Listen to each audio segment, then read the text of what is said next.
It's the introduction to the Husia. All right. Yep, I just got mine right here. And there it is, the Husia. I think you were part of that group, Katabasi. Yeah, one of the originals. That went down. First edition, first printing. Yeah, that went down to Compton. No, yeah, Compton College. Yeah, Compton Southwest College. Yep, you were there. Bunch of us. Yep. So of course it's written. Sorry, it's a little pixelated. It's written by Dr. Maulana Karenga. He always wears something like this. It's almost like his uniform, you know. Mm-hmm. See, here's another picture he's got. He's got. He must have a closet full of these things. Yeah. Yep, that's his style. That's his style. Everybody has a style, and him. Here is. See, he's got the same shirt on. Here his wife, Tia Moyo. Mm-hmm. Always had a great fro. Yeah. So Maulana, I think that's Arabic. It means master teacher. Dr. Maulana Karenga, he's chairman of African Studies at Cal State Long Beach. He's author of the African American celebration known as Kwanzaa, which, okay, everybody on here knows that, I know. He's also the author of several books, including the Husia, the Book of the Coming Forth by Day, and the Odu Ifa. So now the Husia is divided up into, I got this thing in the way here for me. So it's divided up into 7 sections. Book of Creation, a book of prayers and sacred praises. A lot of people read from that. Book of moral narrative.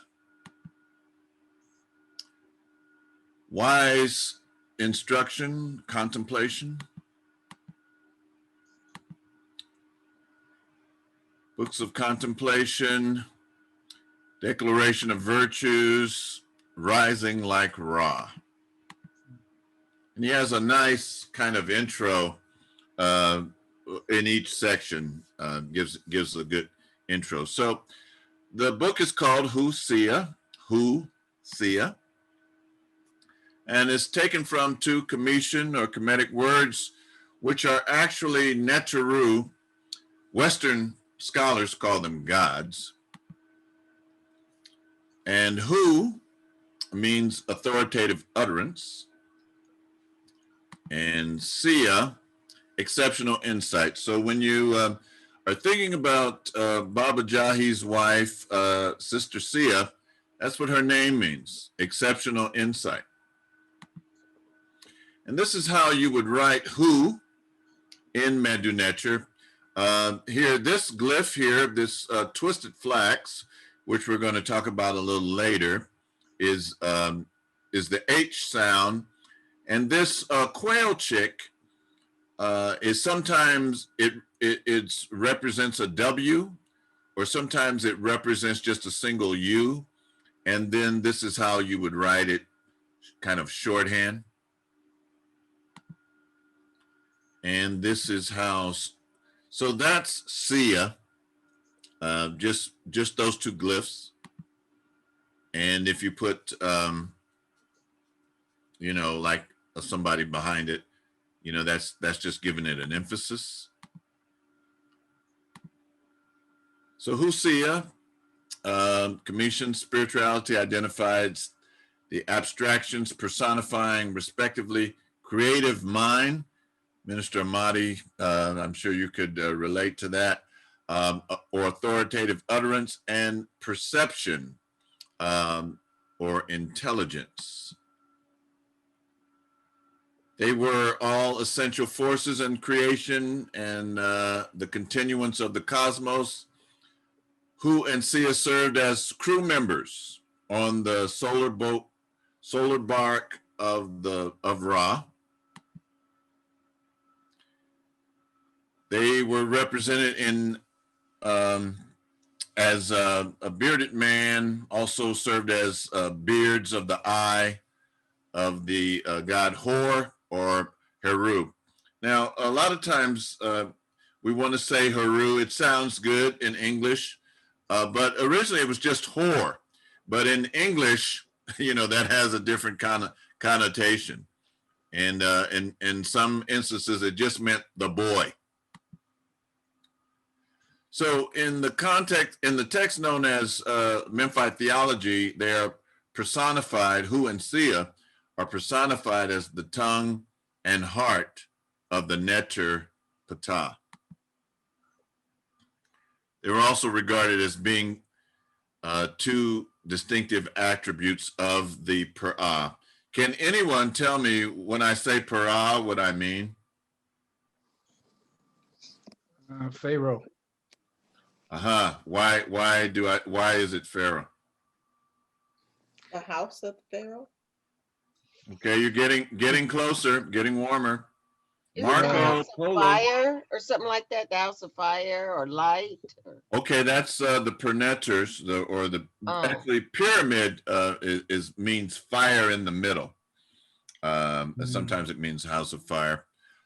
So when you say the Perah, you do say you mean the Pharaoh. Pharaoh, think about this, sisters and brothers. There was never a man named Pharaoh, and there was never a place called Egypt. We have so many references that were given, and we're not even given what they were called. So there was nobody called Pharaoh. It was Per-Ah. Per is house, Ah is great. And the Per-Ah is actually the female, because you could not become the king or the head of the house without marrying the royal wife. So they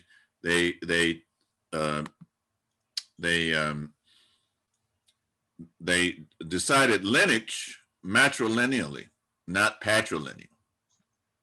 So the feminine, the female aspect had a lot of power even today. I mean, even in this patrilineal society, feminine aspects has a lot of power. The power behind the throne, etc. So Hu and Sia, sorry to get off on that. Hu and Sia are aspects of Ra. And here's Ra on his boat. Now, how many actually got a chance to see Dr. Ben in person when he was alive? I can't see you all, so I don't know. Anyone? Katabasi, you were there, I know, but who else? I actually got to take my father to see him. So. Oh, you did? He was wonderful in my father's life. Yeah. I saw him at least twice. Who's that? Yeah, and he came to Wosay several times. Yeah. So this is a classic. This is how Dr. Ben looked. And here's some pictures of him. Throughout his life. So originally, the Husia was livicated. I don't like that word dedicated. It was livicated to Dr. Yosef Ben Yakinen. That's his name. Actually, he has a couple of initials in between Ben Yakinen. It's like Yosef Antonio something Ben Yakinen. So originally, the Husia was livicated to Dr. Ben. Dr. Ben, as he was known, was a historian, professor, lecturer of African history. He lectured extensively throughout the country and around the world. I mean, he would go to Papua New Guinea. He led a lot of people to Kemet. I wasn't there, but I know in 1987,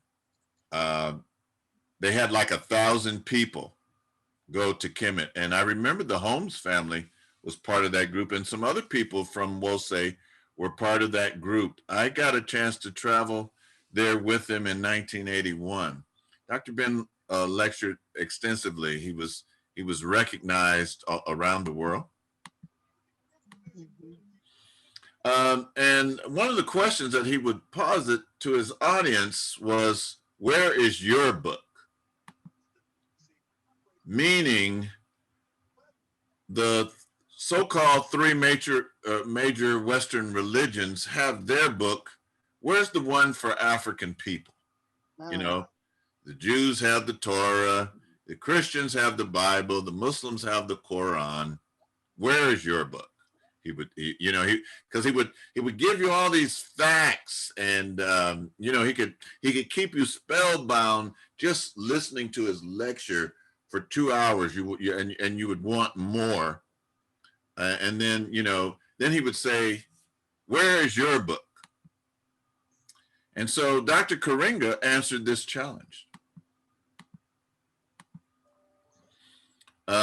So this is included in his first edition of the Husia. He says, "Hey, this book is, he said dedicated, but I'm using the word livicated to Dr. Joseph Ben Jekinen. But at some point, disagreement took place between the two scholars. Sometimes that happens. I know that you all that have been around know that this happens." And then Dr. Karinga livicated the Husia to another great African scholar and historian, Dr. Sheikh Anta Diop. And, I got a chance to hang out with Dr. Karinga and his wife, Tia Moyo. This is at the Gill Street Theater. We were on the stage.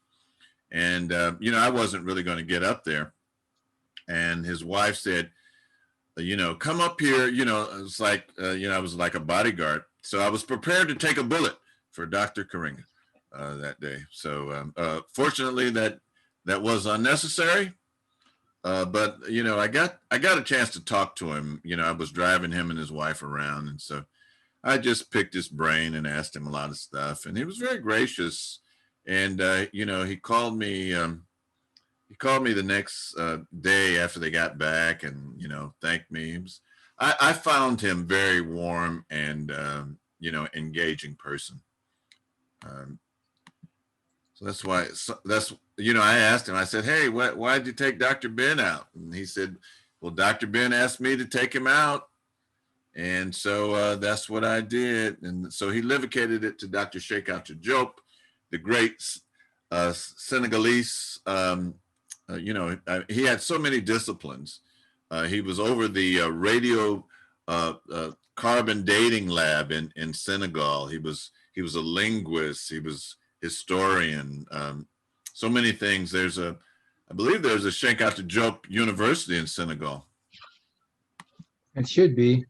Yeah, I'm almost sure. So this is him. Just had a birthday not too long ago. And so, okay, here's what he was.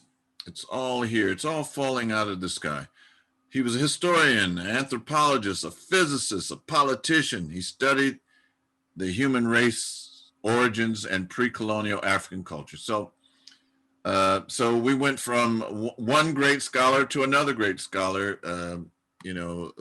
that the Husia is livicated to. Dr. Diop argued that there was a cultural unity across the continent. He taught this was more important than the varied development of different ethnic groups shown by differences among languages and cultures over time. So he actually wrote a book called The Cultural Unity of Black Africa. So now, as the title suggests, the book says selections from the Husia. So, there are so many Kemetic texts that one book would not be enough. There's volumes. There's so many texts. So he picked out some that he preferred, that came up a lot, and that's what we deal with. So when you are reading the Husia, sisters and brothers, the Husia is not the be all to end all. It's a springboard into other Kemetic or Commission texts. So now one of the things that the Husia does, it gives us the story before the story. See, February is coming up, and it's the shortest month in the year, and we're going to talk about, George Washington Carver, although he made a very valuable contribution to civilization and society. We're going to talk about, maybe we might mention Du Bois, maybe Malcolm will be mentioned, but our story goes back. It's the story before the story.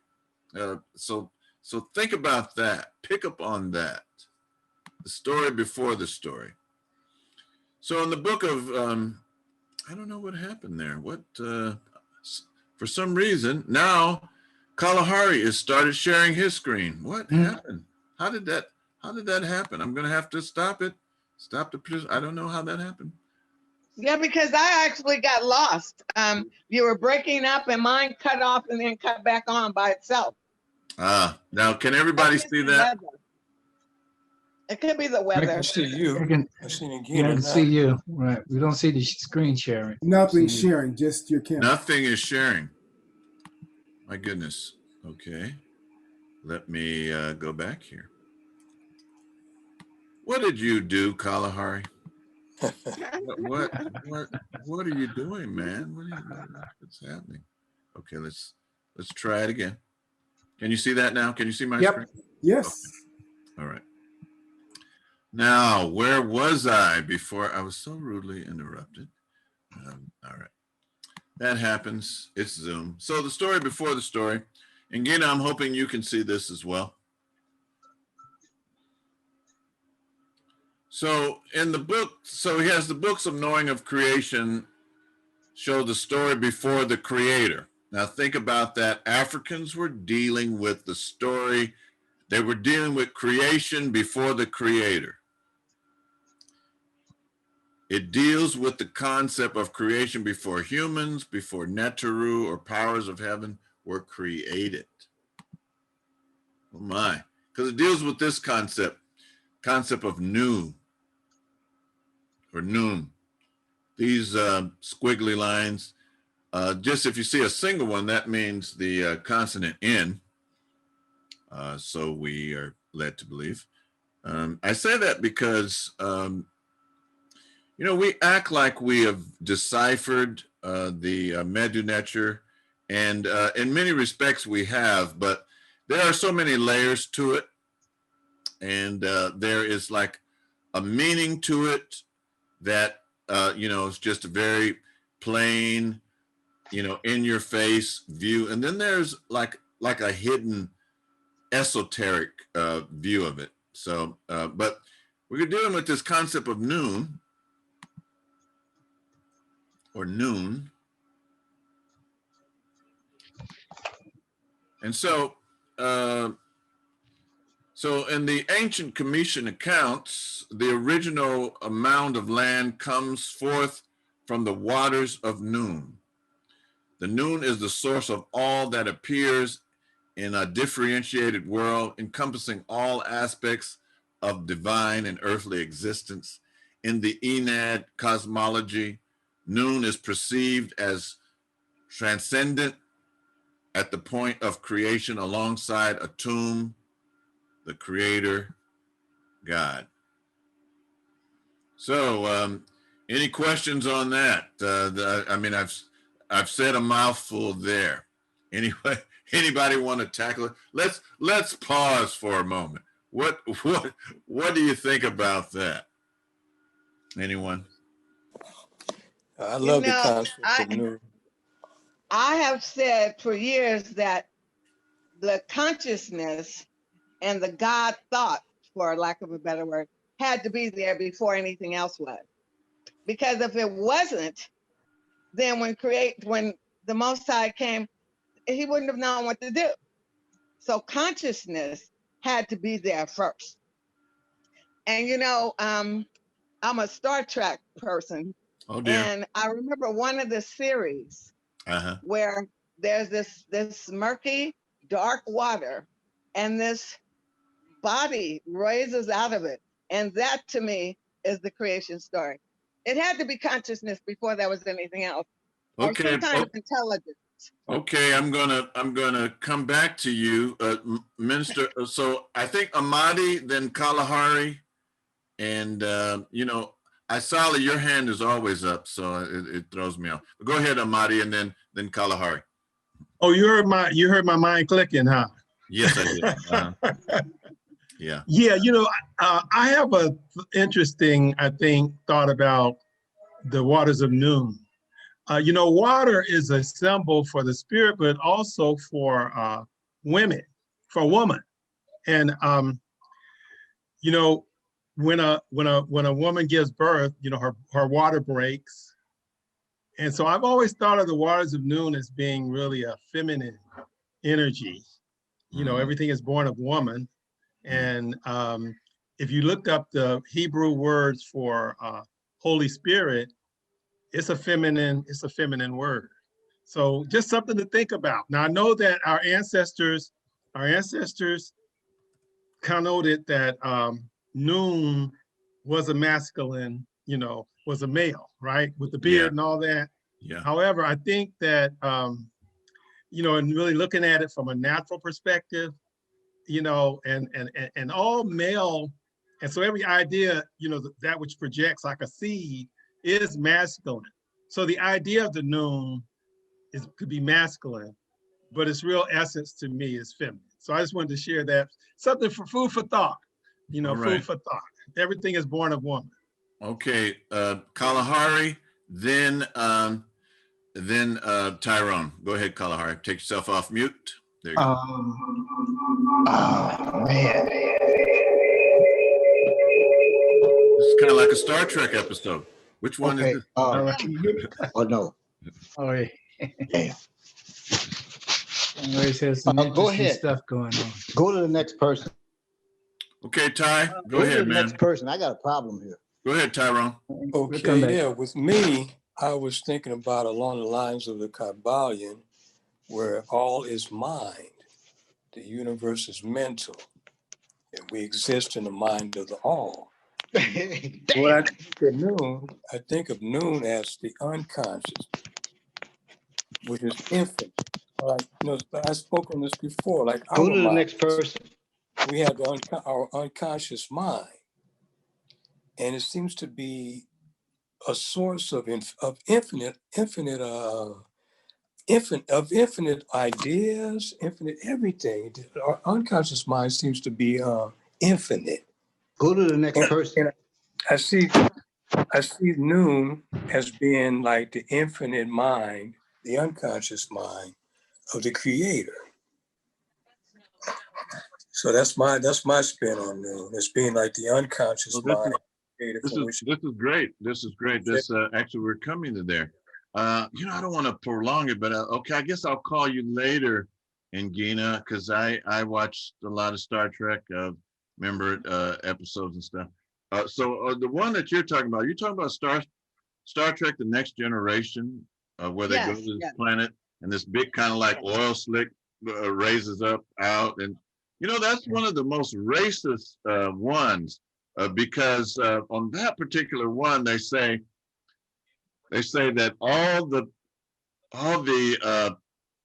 beings on that planet, they left all their negativity, and that black oil slick is what was left. And then he's the one that ends up killing Tasha Yar, and so this big gigantic black figure comes up and kills this white woman. So okay. You'd have to have seen it. I don't even remember the whole thing, but when I see that, and when I shared that theory with someone from the science of mind, not Scientology, science of mind, they concurred. And Dr. Baba Hines refers to a lot of science of mind stuff that I really like from him. And when I said consciousness had to be there first, they was like, yes, yes, yes. And then what Tyrone was saying, maybe I have a book called The Power of the Subconscious Mind. And that's the one that we don't use. We deal with the conscious mind, but the subconscious mind is where the power is. The subconscious mind. Yes. You know, I'd like to recommend, this is a little bit off the subject, but since we're talking like this, and it's kind of free flowing, Neville Goddard. If you go on YouTube and type in Neville Goddard, he talks about that extensively. He has a book, and you know, Makalisi had recommended Reverend Ike. You know, he had posted Reverend Ike. Bill, that's not your favorite episode. And so I ended up looking at Reverend Ike, and I started listening to him, and I was like, wow, I wish I had, you know, I think it was just the way he looked that kind of turned me off, and I didn't get into him. But if you listen to some of the things that Reverend Ike is saying, he's talking about putting it in, you know, seeing yourself doing it in the now. And Neville Goddard was a person that he respected and looked up to. And he didn't say that he was a mentor, but he said next to the Bible, Neville Goddard's book was his favorite. Oh. And when you research Neville Goddard, you find out that his mentor was this Ethiopian rabbi that he called, his name was Abdallah, and he referred to him as Ab. All right, I'm going to keep going. Hey, thanks for that little segue. We're going to go back. Excuse me, we're not going to go back. We're going to go forward and get back here. So I'm hoping that everyone can see this.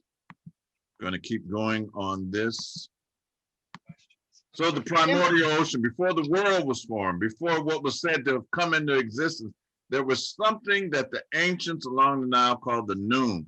It was before the universe, the Neteru. It is a fluid ether. It is the generator of the Neteru and the rest of creation. The Noon is uncreated. Everything emerges from the Noon, including the creator, Neter. The creator Neteru emerges from the Noon. It is uncreated. It's a fluid, ethereal liquid, very opaque, dense, compact.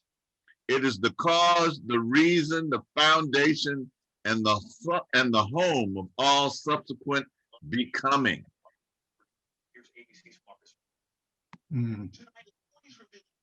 This is how you write it in Medu Neter. These are two different ways to write it. This glyph here is actually the Noon. This loaf here is a T. And this glyph here is the sky. It's associated with the sky. And then this is also referred to the Noon. That's how you would write it. If you saw something like that. Now, this sometimes is Noon, but it also, if you notice, he has like female breasts. It's kind of androgynous. It's also the Happy or the Nile. So again, water. And here is the creator emerging out of the Noon to start creation. This, when you see this, this is something that we don't have time to get into. But this was a glyph. I mean, this is a whole message in and of itself. Noon rising out of the primordial waters. And here, this beetle, this dung beetle is Kepler, and that means bringing into being. Anyway. Who are the Neteru? And here are some.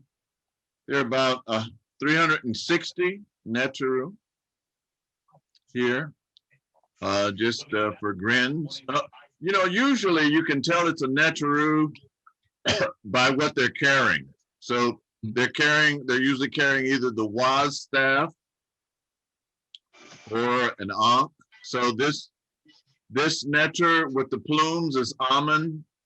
This with the ibis head and the moon is Tahuti. This is his consort, Sheshet. This is Wasir or Asar or Osiris. This is Aset or Isis. This is Hor or Heru. The Greeks called it Horus. This is Set. This is Nephthys or Nebhet. This is Anpu.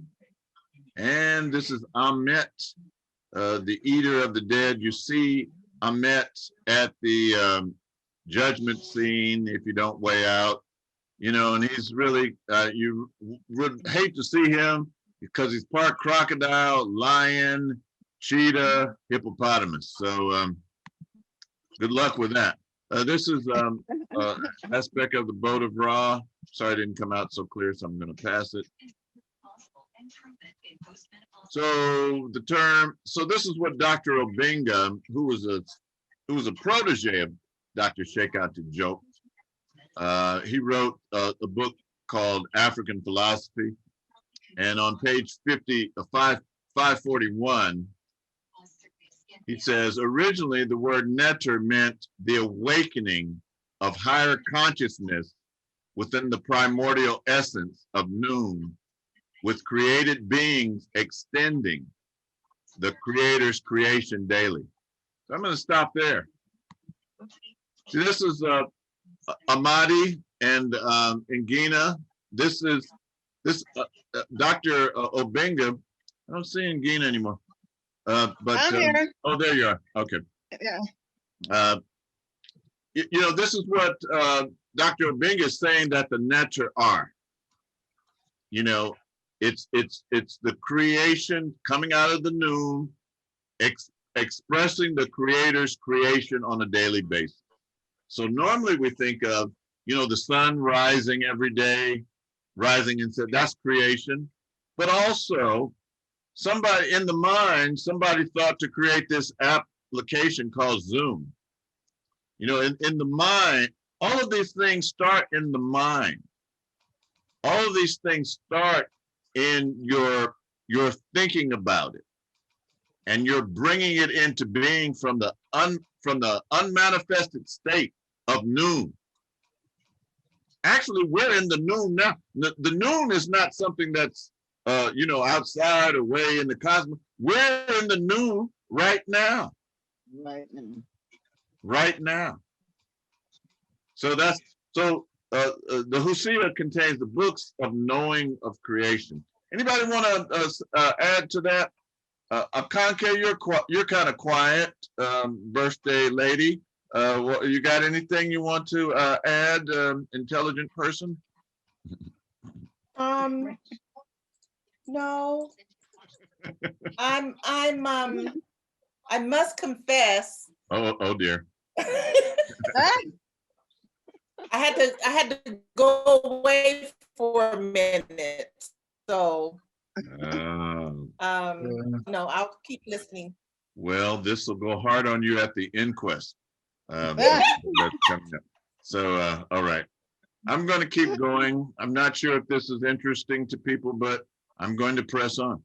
Okay, Kalahari, you ready to? You were going to say something later. Very interesting. You wanna go, brother? Unmute yourself.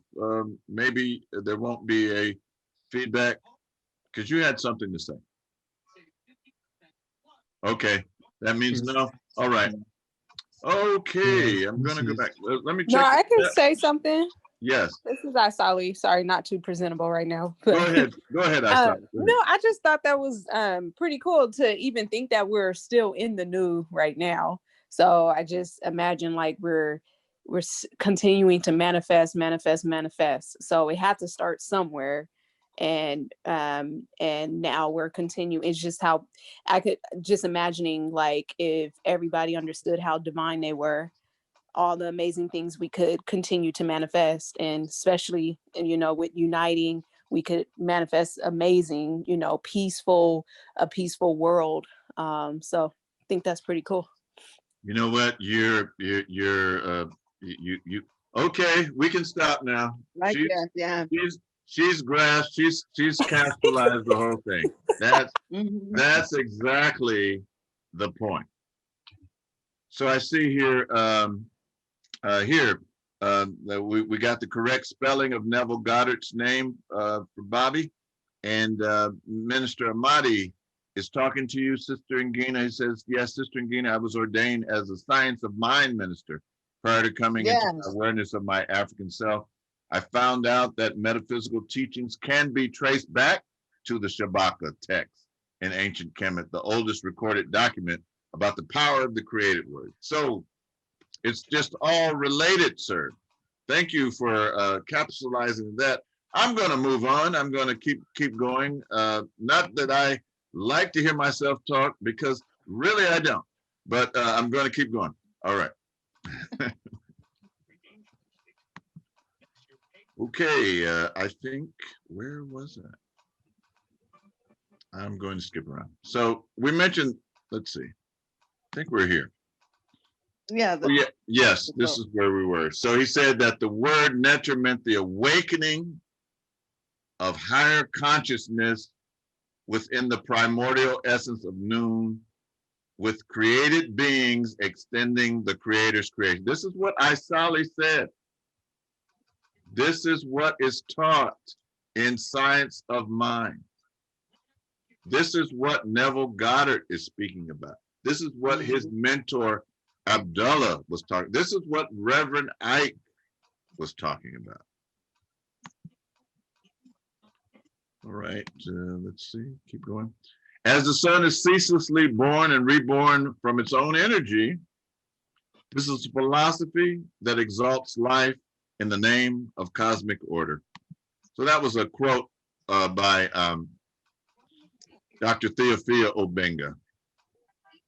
So I had a discussion with one of us that are in the Zoom, and you know, we were talking about God and Netter and all of these different things. You know, God has 1,000 names, you know, because we in the conscious mind can only comprehend God from a certain point of view. We're kind of like the 5 blind men describing an elephant, and each person is describing the elephant from their point of view. So one's at the tail, so he thinks it's a rope. One's at the ear, he thinks an elephant is a fan. Another, you know, is at his feet, so he thinks it's like a stump. That's why we have all these names. So originally, the word netter meant the awakening of higher consciousness within the primordial essence. The image of God who reveals himself in the noon for the purpose of acting, doing, creating, guiding humanity and the entire world. Created beings extended the creator's creation daily. And that's what you're doing. Mama Ngina, she has in her mind a beautiful retouching of the building on Holly Street. And so she's bringing her idea to bring that into being from the unmanifested stuff. She's not just leaving it in her mind, but she's bringing it forth so that it could be consciously witnessed and expressed. That's what Minister Calhoun and Minister Makalisi did 40 years ago when they had the concept of Wose. You know, it was an idea that they brought out of the noon into the manifest state. Hold on, somebody just sent me a text. They're saying that they're having a hard time getting into the text. I'm gonna text them. Let's see here.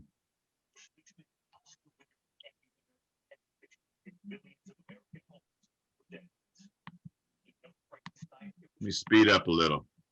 Don't have to do all that. I'm just going to go right to the Shabaka stone. Let you peer at it for a little bit. So when we talk about the Shabaka stone, this is it. Let me let this brother know how he can get in. He's you guys remember Richard Lundy back in the day? Yes. Yeah, I remember Yes, Richard. I do. Yeah, he's trying to get in. So Huh. Wow. Yeah, let him in. I'm trying to steer him on how to do it. Go to Wose Sac. Click Yeah, that's Mama Okanona's buddy. join the service. Yeah, Richard used to work at Children's Hospital. Yeah, join the service, and I'll give him the password, and hopefully he can get in. All right, so this is the Shabaka stone. Now, you know, just looking at it, you just think, oh, what's that? You know, but here, if you get up close, I don't know if you can see, you know, you can see the writing on here. You see that? Mm-hmm. Everybody see that? Okay. Yeah. And then, okay, someone took a piece of paper and a pencil, and they rubbed across it, and this is what you're able to see. So if you got up on the Shabaka stone, this is what's there. Does anybody know the story of how it came into being? How it came about? Anybody? Yeah, I can't remember now. Okay. Shabaka stone. We're talking about. See, this is how it looks, and you know, there's different columns. You know, and here, when you see these three, like axes, or sometimes they appear like flags. Let me back up. So this is how you would write netter as plural. I skipped a lot. Okay, so this is how you would say netter plural. Mm-hmm. And here it is. When you see this like basket turned upside down, I mean turned up like this is Neb. This is Lord of the Neteru. That's what this is saying.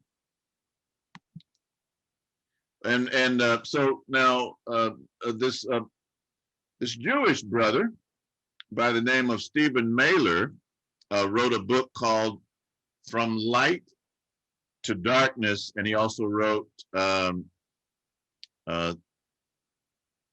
book on Osiris. I'm trying to think the exact title. I'm sorry, it's escaping me. But in his book, he is showing how the Hebrew letters correspond to the netter. He put this in his book. The Temple of Isis at Philae, the Commission glyph Neteru, the triple netter, the netter of netters. The triple netter was utilized in the Hebrew letter Shin, a letter representing El Shaddai. Somebody mentioned the Kabbalah.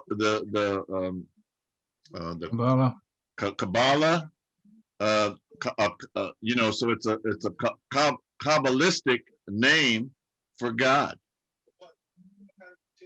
So they took some things with them when they left Kemet.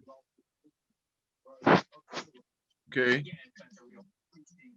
So I think this is important. So you know, in Acts 7:22 it says everything Moses learned, he learned from the Egyptians. Well, this is one of the things.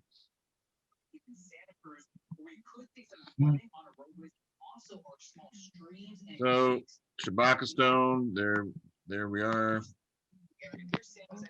It's 6:02. You guys tired? Want to stop? How large is this? Go ahead. Oh, somebody had a question. Hold on, let me stop here. How large is the Shabaka stone? Is it like 12 inches, 20? You know, that's a good question. It is, you know, when I see pictures of it, I think it's in the British Museum. When I see pictures of it, it looks it looks pretty substantial. And so the question that I was raising was, you know, how did it come about? So really this stone goes back to prehistoric times.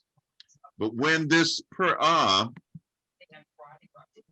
who was part of the Nubian Renaissance, Shabaka saw it, it was in ruins.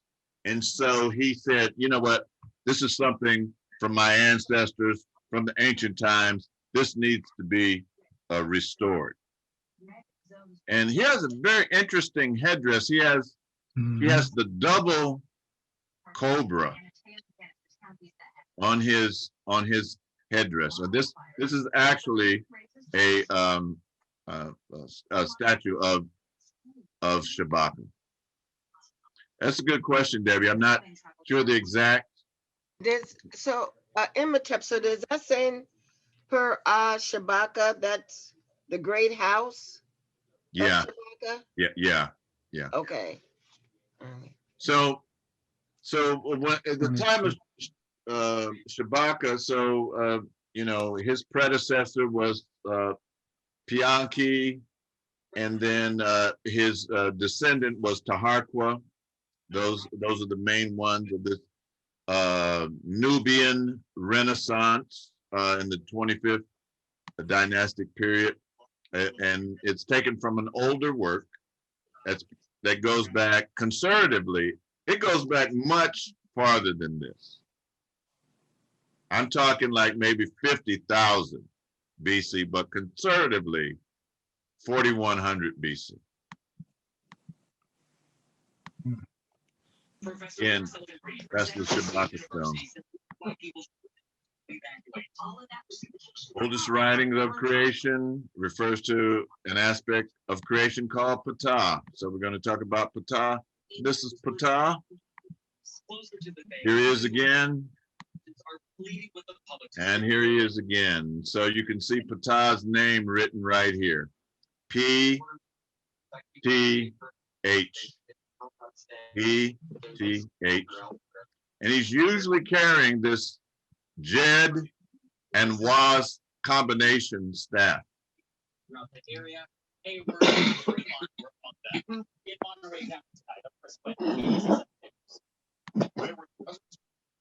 Somebody needs to mute themselves. This is how, again, this is how you write his name. P-T-H. There are no consonants, there are no vowels. And people kind of listen to the Coptic language. There are people living today that speak the Suf language or the Medu-Neter language, Nubian, part of the Nubian language. There are people still living today that speak this language. And so people come by, you know, and, you know, the so-called Egyptologists. And so that's where they get the idea to put the vowels in. Imhotep, isn't that H often sometimes written with a different glyph? The letter H?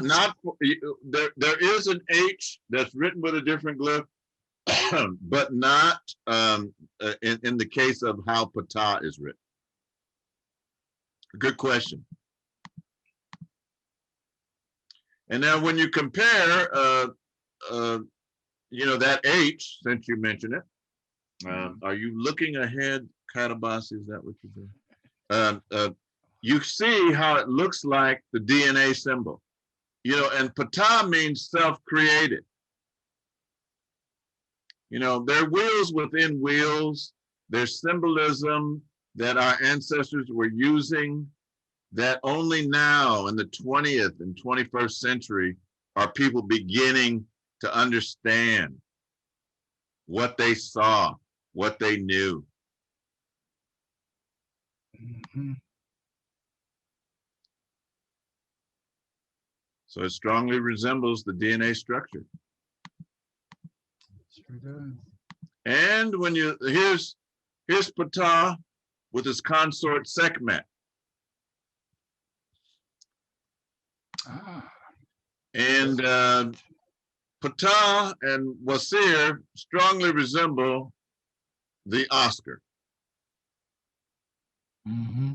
You know, nothing is sacred. You know, Now, I'm wondering if that's where, in part, where Osiris got his dress from Ptah. I believe Ptah preceded Sar, yes, but they have this fitted dress that yes, is very kind of unique to them. I think Seeker also wears the fitted dress, yes, but always Ptah and Asar. yes, yes. And really, they're talking about the same being. Just think about, you know, okay, that the Nile is 4,100 miles long, and there's Perba or temples all along the Nile. Mm-hmm. And so in one place it's Wasir, in another place it's Ptah, in another place it's Keper, in another place it's Aset, in another place it's Amen. You know, but these are talking about, they're trying to concretize these spiritually profound things so that human beings can understand them. So that's this. So Ptah. Now this is something I find interesting. This is a little tangent that I'm going on. So Ptah, Jupiter, and Saint Peter. So in the Vatican, there's this statue, this coal black statue of Jupiter, which after the Christian era, they just simply changed it to Saint Peter. People come, you know, it's been there for centuries. People come there and kiss the feet of Jupiter, thinking it's Peter. And here they are. Yep. Now, what do they say? What is Peter? What does Peter mean? Anyone? Come on, don't be shy. Isn't it rock Say again. Black. or stone? So, what do they say? What did Jesus tell Peter?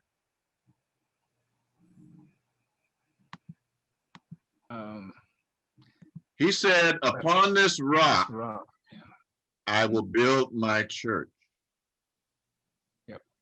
So here, I like this picture. It's a good. I think it's a good illustration of the Memphite theology. So here you have at the bottom the primordial oceans of Nun, and then Ptah forms a hill, rises out of the Nun, and then Atum comes out of the Nun, sits on top of Ptah, and projects things from his body that issue creation into being. So Ptah is the hill or the rock. Ju-Ptah. Upon this rock, I shall build my church. So here's an illustration of how Atum projects. At one point, he projects hidden and its opposite, boundlessness and its opposite, infinity and its opposite, and something else. I always miss one. And then, so those are referred to in Stolen Legacy as the gods of chaos. And then in part 2, he talks about the gods of order, which are Osiris or Wasir, Aset or Isis, Set, Nebhet, Horus or Hor. Geb is earth, Nut is sky, Shu is air, Tefnut is moisture. And so this is the journey of the soul. I know it's profound. You got to come to the class. All right. So here, Atum is also associated with the atom. And this is what Dr. George Jim James says in Stolen Legacy.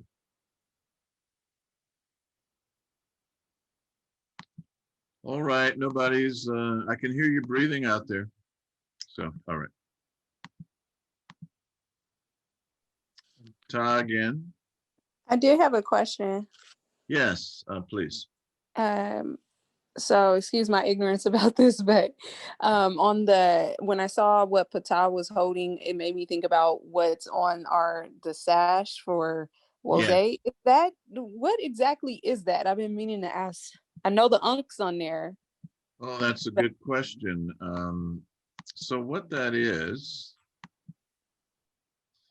so what he's holding, let's go back here. Yeah. Let me not go through the whole thing, but all right. So let's pick that one. So Ptah is holding a combination of the Waz staff and the Jed. The Jed represents the backbone. It represents the backbone of Wasir. And it means stability. And the Waz staff, it means authority. And on our sashes, so what Wose means, this is coming from Dr. Chancellor Williams. He says that Wose means, or Wose or Waset. I have to tell you that most people say Waset, and Dr. Williams called it Wose, and that's why our name is like that. But he says that Waset means scepter or seat of authority. And so the glyph for Wose or Waset is this Waz staff with an ostrich feather on top. So that's what you're seeing when you look at the at our sash. Did I answer the question? Yeah, so it almost looked like it was upside down, but it symbolizes authority and. Yes, it means scepter or seat of authority. So again, let me go back here because I pointed this out earlier. See, all these Neteru, all these supra-human beings, if you will, the way you can tell that they are Neteru, they're all holding that authority. Right. They're all holding it. Except in this case, Sheshet, she's measuring.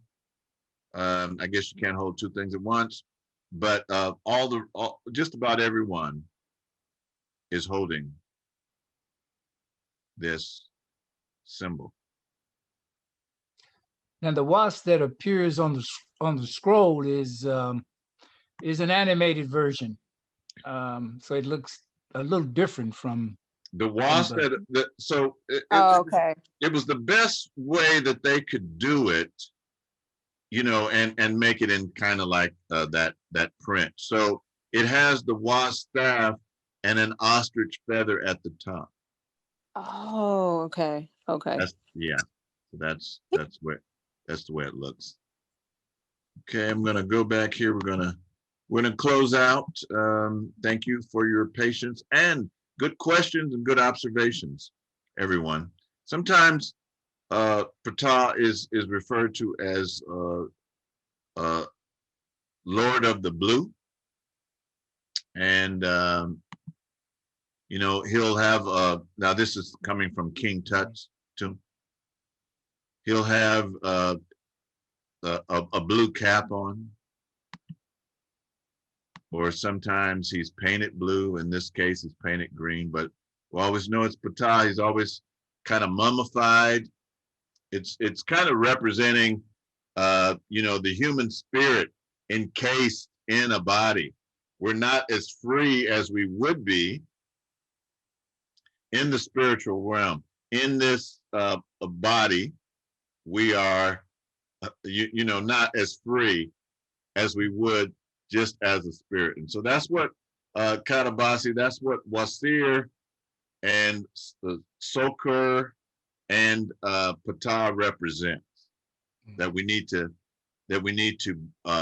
you know, when the spirit descends into flesh, it has certain limitations.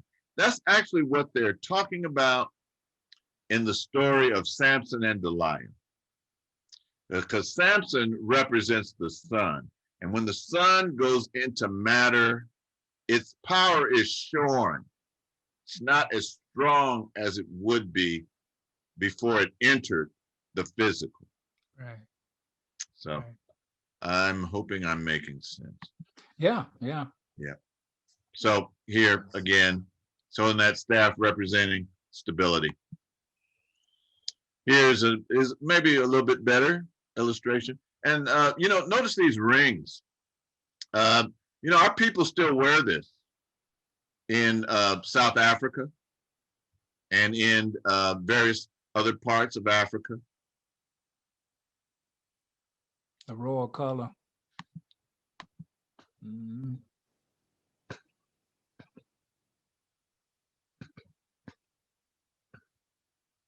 So the ancient Kemetic people view creation as a continuous process. Creation is repeated each day in nature and in human history. And these writings predate Hebrew, Christian, and Muslim texts by millennia. Ashe. Ashe indeed. Shay. Yes. Thank you, Minister. Very good. So that's and that's the way it is. So for those of you that can remember Walter Cronkite. All right. Any questions? Any comments? We don't have the schedule out for next week, and so maybe Sister Tiara will be able to join us next week. But right now we don't have a schedule. Huh? Oh, that person isn't talking to me. Oh. You know, early Sister Ngina was talking about consciousness in Nu. I had read where that spirit, that there was a spirit in Nu, even before Ptah moved up to create the hill. And I've read where the creator laid the creation out in Ma'at. So Ma'at was there, present then. So that I think the spirit that we're referring to in Nu was probably Ma'at. Let me just share something here that I didn't really talk about, but I think it is illustrated in this picture. Let's see. See, Ptah is standing on Ma'at. He's standing on the glyph of Ma'at. And in one of the passages, it says, I found no place on which to stand. I laid the foundation through Ma'at. Right. Yeah, that's the quote. Yeah. The book of coming of creations, right? Yes. Yes. I just read that this morning. See, that was the reason why. So that Spirit was leading you. Yeah. Nice. All right. Yeah, it's nice that a lot of this stuff is starting to come together after all these years, and it's very satisfying. It's very pleasing because I remember on embarking on this, so much of it, well, it was really fun, but over the years, many of the pieces have come together, and so I have a lot more clarity around that now.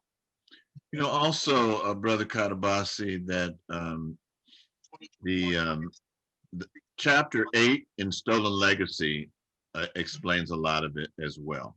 Chapter 8 in Stolen Legacy. Yeah.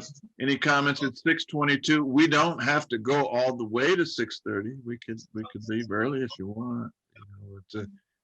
Connie, you got anything that you would like to say? Good to see you this evening. No, just wished I had been here earlier. That's all I missed. So yeah, well, we're glad you're here now. So that's blessing, good. blessing. Thank you. All right. Kalahari, I see you on here twice. You know, I see your name twice. I see your image. So maybe that's where the feedback came in. Sometimes if you have it on twice, I know even if I have one device muted, I have to take it in another room, or you know, I'll get that feedback. And maybe some of you have experienced that same thing. We're all getting very Zoom savvy. Just think, a year ago, you know, nobody was. Well, I kind of did Zoom with Philippe, this brother, Philippe Matthews, and when I would come on his program, you know, I would use Zoom, but you know, I was just a guest. I wasn't administering it or anything. So now and then, Darnisha, good thing she had a Zoom channel. You know, all Zoom set up so we could Never use missed a it. beat. Yeah, and then okay, Bill, who I want to tell you, Bill knows everything, and he does. He just Yes, he does. yes, he does. Yeah. So Bill already knows, and you know, there's other technologies that we'll come across that Bill's already familiar with. You know, so and Debbie too. So you know, we're just fortunate to have folks like this. Mama Fu, I haven't heard your voice this evening. How are you? You couldn't hear my ears talking? I could not hear your talking. I need to listen. Talking? I need to listen better. I'm sorry. No, I couldn't. I was so engrossed with all of what was being, you know, shared. You know, I just had to sit back and listen. And it's been wonderful. And I thank all of you. And, you know, for you to just have that information ready, you know, and then presenting it is like, wow, did he plan this? No, I really didn't. I know. So, yeah, that's just the way, you know, you got to be ready. That's right. You got to. You're ready. You don't have to get ready. Yeah. What was that song they were singing Sunday? That was Sunday. It was that Sunday. Yeah. So I have a question. If you have a few minutes, can you talk a little bit about the minister in training course? I thought you were hinted that you were going to talk a little bit about it tonight. You know what, you did, and let me see here if I can find. So yeah, the course is like 15 to 16 months. It's months and not weeks. Okay. Yeah. So, but it's broken up. So there's like part one that's going to have, help me out, Minister Alicia. Part one that's going to have the Husia, the Wasir drama. It's going to talk about the Memphite theology. It's going to talk about the symbols, the meaning of the Ngusa Saba. It's going to talk about the symbols that we use at service. So that's like part one, and that's like about 6 weeks or however long it may take. We're not going to go any longer than 8 weeks. And then the next part, we're just going to focus on the book Stolen Legacy. And that's going to take about 5 or 6 weeks. And then the next part, we're going to focus on Destruction of Black Civilization. And that's going to take another amount of time. And then Celeste, she disappeared. Oh, here she is. Celeste, I saw your note. I'm glad you could make it. I wasn't expecting you. I'm glad you could come in.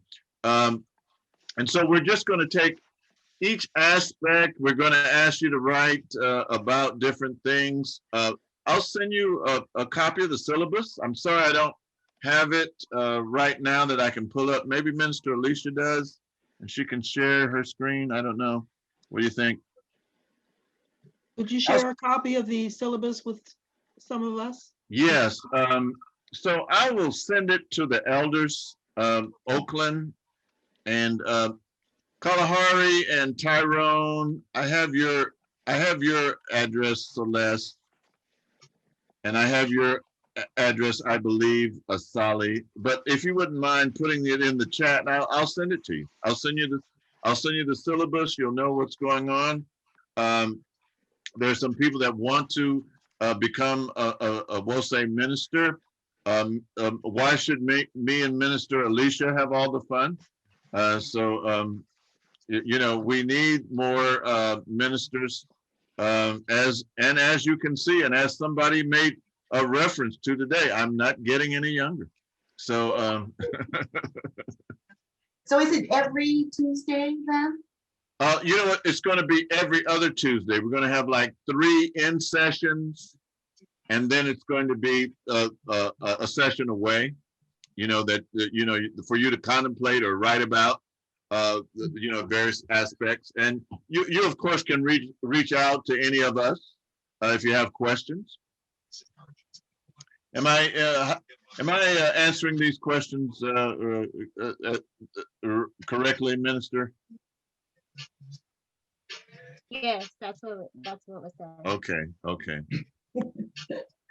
So, Minister, how will these essays be presented? They will be, they'll just be written to us. I mean, if you would like to share them with the group, they could be presented that way. So you don't have any problem with that. A writer such as yourself, eloquent spokesman such as yourself. So I'm not concerned with you, but some other people might be shy, and if they don't want their thoughts publicized, we won't do it. But otherwise, we'll, submit it to whoever's doing the instruction. So Minister Alicia is going to cover 2000 Seasons. Baba Sidney is going to cover Destruction of Black Civilization. Minister Makalisi and I are going to share Stolen Legacy and the Husia. So that's how we've kind of broken it up. And we'll probably, okay, thanks, Ty. And we'll probably have a special guest. I anticipate asking Fahmy to come back. Many of you saw Fahmy, Muhammad Fahmy from Egypt. He's actually writing his thesis on the pyramid text. So, he knows a lot of stuff. And I have to tell you that some things that I may have a question with, I'll write him and he'll respond back, and he'll give me stuff. Actually, I don't know, those of you that are on Facebook, it's 6:30 now. Those of you that are on Facebook, so I updated my profile and I put a picture of me and Doris on. And Fahmy wrote, if you go on that Facebook page, what Fahmy wrote, he put, what did he say? Let's see. Hold on. He said something. He's always writing something that's profound. I can find it really fast. Of course, I'm sure I can't. Let's see what he wrote.